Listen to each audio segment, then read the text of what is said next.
Hello everyone, welcome back to Sigil. My name is Kevbot, and in today's video, I will be reviewing the new Dungeons & Dragons starter set, Heroes of the Borderlands, designed for use with the 2024 5th edition rule set. I was so excited to finally get my hands on the set, because two of my biggest goals are to get new people into TTRPGs, and to get more people trying to run games, and what better way to do that than through a starter set. I will be going over what is in the starter set, including the things that I liked, things that I didn't like, and a general discussion on what I think are the best ways to teach new people how to play TTRPGs, and if this box set is successful in that pursuit. We've got a lot to cover today, so let's get right on into it. Let's start with unboxing the set itself. I picked this up for 75 Canadian dollars at my local game store, and it looks like it's retailing for around 50 American dollars. It is by far the most expensive of the 5th edition starter sets. In comparison, the original starter sets, with Lost Mines of Phandelver, Dragons of Icespire Peak, and Dragons of Stormwreck Isle, usually retailed for around $20, and were sometimes on sale for as low as $10. However, in comparison to those other starter sets, this one is loaded with way more content. I would honestly put this more on par with the box set from Beetle and Grimm's than the original box sets when we look at everything that's included. First up, we have this README quick start guide that goes over what all is in the box.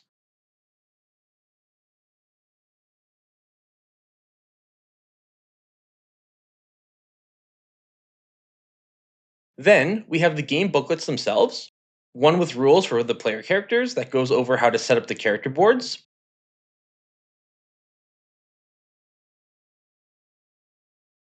and then 3 booklets for the Dungeon Master, one for the Wilderness, the Keep, and one for all the Caves of Chaos. This is a bit different than the other 5th edition box sets that just had one player book and one campaign book.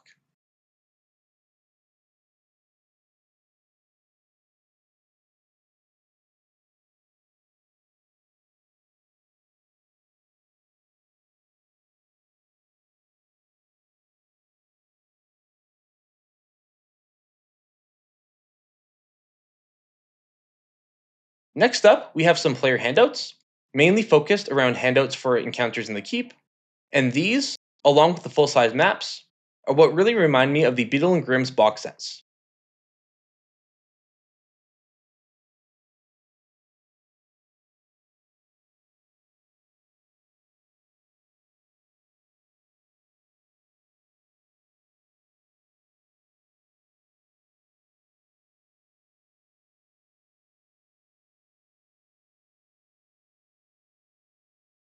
These maps are full 1-inch grid size and can be used with either miniatures if you have them, or the monster tokens that are included in the box.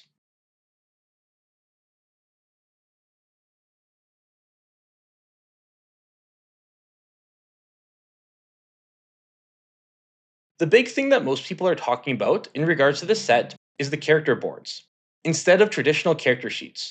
The starter set had some pre-made character sheets, the Essentials kit had blank character sheets, and this box set does away with the traditional character sheets in favor of these character boards.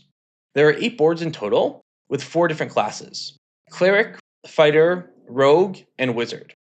For each class, one board is double-sided with levels 1 and 2, and the second board has your choice of 2 different subclasses to choose from for level 3.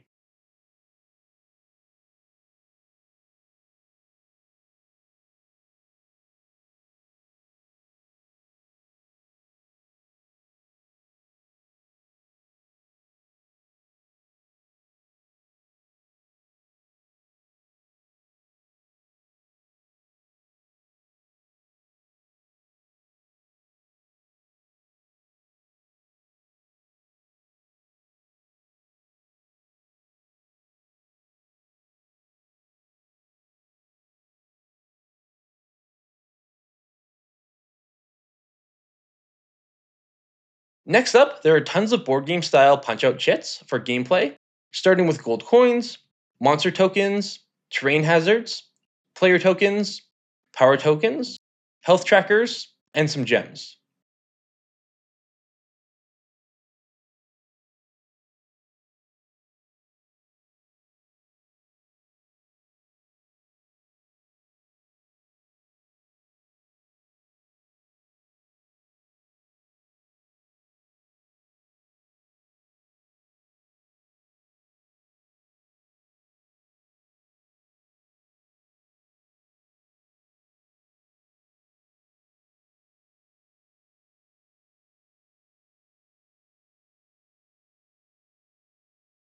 Finally, the bottom of the box has an organization tray with some combat trackers, cards for both the Dungeon Master and the player characters, and a set of dice with 2d20s and 4d6s.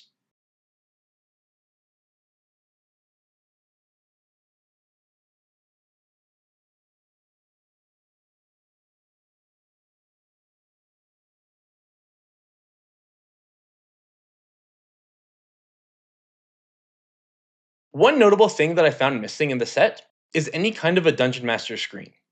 It's not the end of the world, but with how far they went with including almost everything needed to play, I find it odd that they didn't include such a simple and classic piece.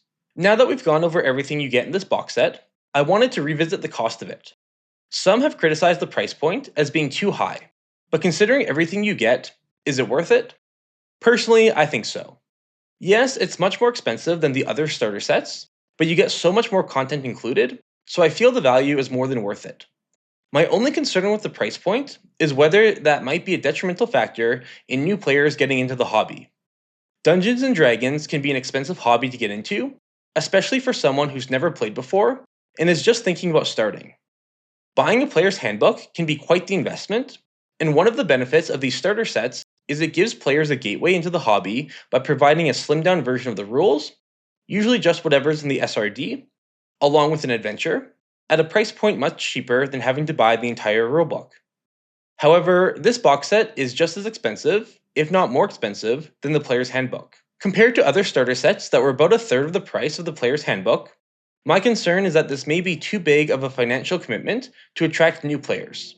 And the primary goal of a starter set should be to incentivize new players into the hobby. I could be, and I hope that I am, wrong about this being a barrier for new players, but time will tell. As mentioned in the unboxing, one of the main things that makes this box set different than other starter sets is the lack of traditional character sheets. Instead, this set has these character boards for the cleric, fighter, rogue, and wizard. There are 2 for each class, one board for levels 1 and 2, and the other board has 2 sides for level 3, with a choice of different subclasses. Players can customize their boards, and therefore characters, using the color-coordinated cards included in the set. The right side of the sheet has a section where you can place cards for the background you choose, and the species you choose. Then, on top of the board itself, you can place down the cards for equipment, weapons, armor, spells, with a special slot for spells that you're currently concentrating on, as well as the HP and PowerPoint chits. This is great because of how easy it is to swap out weapons, armor, and magic items that characters get throughout the game. If this looks more like a board game, like Gloomhaven, than a traditional TTRPG, well, that's intentional. This is a struggle that D&D has faced for about 50 years now. With role-playing games being such a unique style of gaming, how do you introduce it to new players? In 1974, Gary Gygax's solution to this problem was to market D&D towards miniature wargamers as a variation of a miniature wargame, relying on familiar elements to help introduce the unfamiliar. So it would make sense, with how popular board games are these days, to introduce how to play Dungeons and Dragons in a similar way, by formatting it like a board game. I mean, just looking at the box that the starter set comes in, it would look much more like a board game sitting on a store shelf than a TTRPG. Now, one concern that people have for this is the transferability from this starter set into a more traditional role-playing game layout. As this game only goes to level 3, what happens when new players want to go to level 4 and have to rely on traditional character sheets? In my opinion, this isn't an issue. If a player ends up getting hooked by the mechanics of D&D through the starter set, they will have internal motivation to buy the rulebooks and to learn how to create a character on a standard character sheet. Plus, this will help new players to learn the basic mechanics, which will then help them with learning how to build a character in the traditional way. Now, these novel character boards aside, I love the use of these cards. In fact, I've been using cards similar to these, both as a player and as a dungeon master, for about 10 years now of playing 5e. Unfortunately, they don't sell them anymore, but I love having these cards as a player to keep track of what spells my character knows, or has prepared each day if I'm playing a class that prepares spells. As a dungeon master, I love the magic item cards because I can give them out to players whenever they find magic items in the game, and that provides both a fun, tangible item to hand out, and a quick reference for the players for what each item does. The monster and NPC cards can be great for quick reference while playing, as they clip easily to the back of the Dungeon Master screen. And so, on the slimmest of chances that anyone from Wizards of the Coast is watching this video, I have a suggestion for a future product line for 2024 5e. Build off the player cards you've designed with this starter set with sets for each class that goes from levels 1 to 20. For instance, if you're playing a wizard, you could buy a set that includes character boards for wizards from levels 1 to 20 that you can swap out as you level up, spell cards for the spells on the wizard list, maybe even a set of specialized dice like the Beetle and Grimm's dice sets that have lots of d4s for Magic Missile and d6s for Fireball.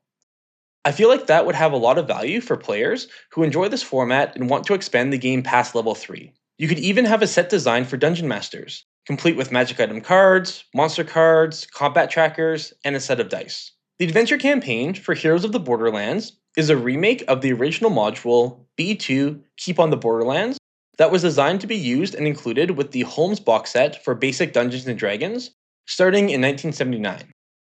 It is module B2, as the original module for the basic set was B1 In Search of the Unknown, written by Mike Carr. The basic set was selling really well, so Gygax wrote and replaced it with Keep on the Borderlands to increase his royalty payments and stop paying royalties to Mike Carr. However, with that political side out of the way, Keep on the Borderlands is a fantastic adventure, one of my most favorite adventures of all time, and I feel like they did an excellent job with revisiting it and remaking it for this box set and updated rules. It's pretty rare to see a classic get a reboot that is actually better than the original, so I want to give the design team credit for that. However, even though this has been an introduction adventure for D&D for almost 50 years now, I actually don't love it as an introduction adventure, especially the way it's written for this box set, as I don't think it's great for new dungeon masters and players.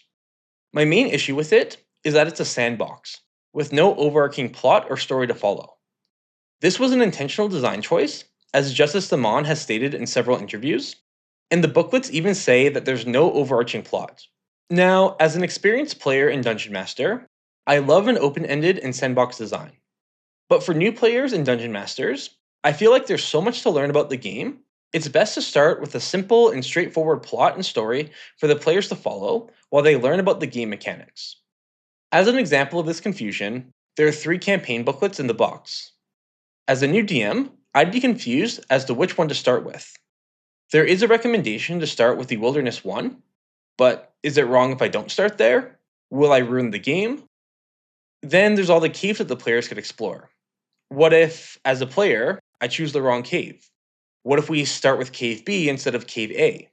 Will that mistake ruin the game? Again, these are things that experienced players and Dungeon Masters wouldn't struggle with, but starter sets shouldn't cater towards that. In my opinion, I would have written it to have the game start off as linearly and basic as possible for level 1. Something like, the party is given a quest by the town mayor to go deal with a goblin camp outside of town, because the goblins are harassing merchants on the road. Include a few examples of combat, exploration, and social encounters during this simple mission, to get the players and the dungeon master used to the game mechanics. Then, expand it a little using something like the 3-2-1 quest model from the Dragons of Icespire Peak for levels 2 and 3, where you can start to expand into a little more of a structured sandbox, giving the players and dungeon master more choices within the game without it feeling too overwhelming. This would also allow for going on adventures other than cave exploration, providing a better sense of the different types of D&D adventures. Beyond that, on a personal level, I would have liked to see a new adventure. Is it cool to see a classic model revisited? Of course. But that's only really cool for an experienced player such as myself, who knows about the original version. And again, starter sets should not be catering to players and dungeon masters like me that have experience. They should be designed for new players, and new players wouldn't know about and they wouldn't care about the original Keep on the Borderlands. Use this as an opportunity to create something new, a new classic adventure that people will still talk about in 50 years, like we do with Keep on the Borderlands. As an example of this, I honestly think that Lost Mines of Phandelver, the adventure for the 5e starter set, is the best adventure that was released for all of 5e. It's a great starter set with lots of replayability, and part of me wishes they would have used this box set as an opportunity to create a new adventure that would rival adventures like Keep on the Borderlands or Lost Mines of Phandelver. Now, with all of that said, I don't want to come across as too harsh or make this seem like it would be impossible for a new player or a new dungeon master to run. Far from it, I would actually like to give major credit to the design and layout team for the work they did to make the layout very beginner-friendly. The way the text is laid out throughout the campaign and player booklets, and the color coordination between the cards and the character boards, makes everything feel seamless and really reduces confusion for both players and dungeon masters. I really like how at the start of each of the caves, they provide a list of the monsters, terrain, and treasure tokens needed for the cave, along with images of the suggested placement for each on the battle map. Little inclusions like this are helpful for new and experienced dungeon masters alike. So, what are my final thoughts on the new starter set? Is the value of the contents worth the inflated price compared to the other starter sets? Absolutely. Could this inflated price turn off new players from trying the game for the first time? Maybe. Do the character boards, cards, and tokens work well? Absolutely. Would it behoove Wizards of the Coast to release class expansions of these boards, cards, and tokens all the way to level 20? Maybe. Did the team do a fantastic job at rewriting and expanding the original Keep on the Borderlands into 2025 and the new edition of 5e? Absolutely. Could this sandbox adventure be difficult for new players and dungeon masters to run and play? Maybe. At the end of the day, I default back to my original question of, does this starter set do a good job at teaching the game to new players and dungeon masters? Does it pass the Christmas morning test, where a family could open this on Christmas morning and be playing it by the afternoon? My answer to that, ultimately, is yes, but with an asterisk. I mentioned earlier that one of the reasons this looks and feels so much like a board game is to help with people familiar to board games to learn how to play D&D. A similar strategy to what Gygax did in 1974 when he marketed D&D to miniature wargamers. But we've also known since Gen Con of 1974, or through the advent of D&D live streaming and shows like Critical Role, that the best way to teach people how to play D&D is to show them D&D. I've thought for years that Wizards of the Coast should release tutorial videos to teach people how to play D&D. Not just live play shows or abstract videos going over tips for players and dungeon masters, but actual tutorial videos where they show sample clips of people playing D&D and then describing the process. And something that no one is talking about is that this set finally includes that. Why is no one talking about this? Well, for an inexplicable reason, Wizards has somewhat tried to hide this inclusion. On the first page of the Read Me with this set, there's a QR code that you can scan to learn more. It brings you to a D&D Beyond page, and if you scroll down, there are two fantastic videos starring Becca Scott. The first video is just a setup video, but the second one is exactly the kind of tutorial video that shows a sample of gameplay, and then Becca Scott explaining the gameplay. We're going to play through the trail section for this tutorial. You travel along a well-kept trail east of the Keep on the Borderlands, which is very castle-y. Gnarled tree roots and big rocks mark the edges of a 10-foot wide path. Next, roll on the Trail Encounters table in the booklet, or choose an encounter to run. If this is your first time, run them in the order presented. In this case, the Looted Wagon. A wagon stands on the trail ahead. The driver and horses are nowhere to be seen. The players now have an opportunity to react to the situation, ask questions of the DM, or otherwise take action in any way they imagine.